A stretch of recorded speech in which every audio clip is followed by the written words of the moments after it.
What's up, guys, and welcome back to the channel. We got more Victory at Sea for you. Thanks so much for hanging out with us today.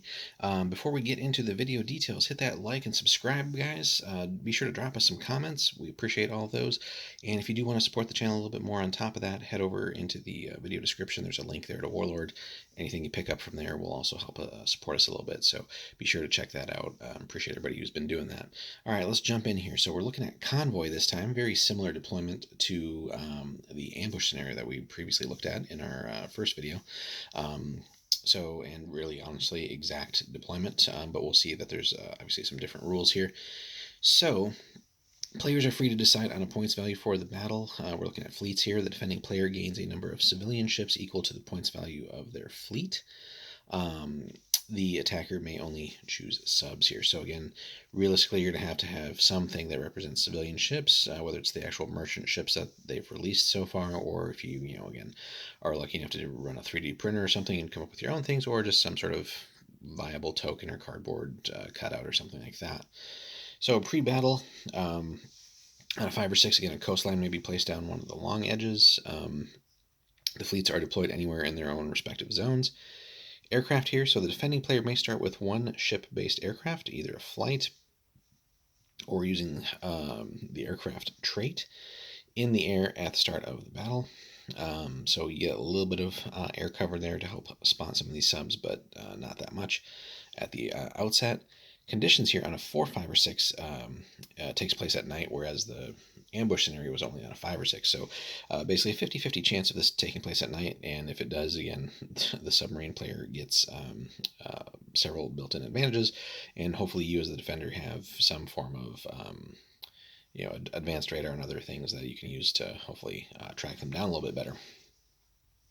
Scenario rules then, so the sub player has initiative basically until they're detected, and then after that it's normal initiative. So again, as a sub player, start getting yourself into opportune spots where you can cause the most damage and be the most effective with your subs, because you will get spotted at some point, so you really want to be set up for maximum success there.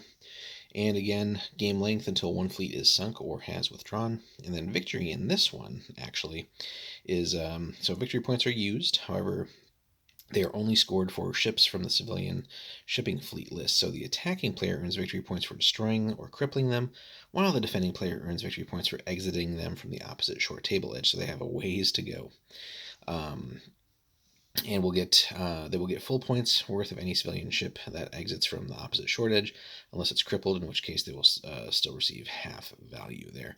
So very similar in some aspects to the ambush scenario, except here the defending player has that added burden of herding and protecting a bunch of civilian ships. But again, that's part of the fun of running subs in this exact type of scenario, and getting that experience and just seeing how well you could actually do at either protecting a convoy or trying to blow it up to your best of the ability. Now, of course, blowing up the convoy ships is important, but you'll have the enemy in and around there trying to detect you and then doing their best to take you down. So at some point, you're going to have to engage with them a little bit to thin out the enemy response there. And a good strategy early on might be to try to engage and overwhelm their elements that will have things like depth charges and be more effective at detecting you, so then that you can then focus on the convoy ships and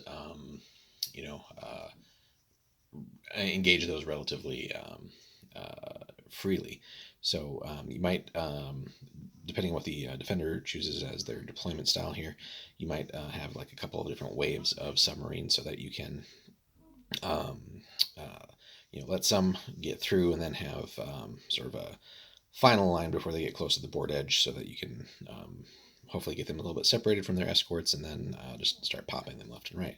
So anyway, that is the convoy scenario, guys. Another fun one here to play. Let us know in the comments what your experience has been so far.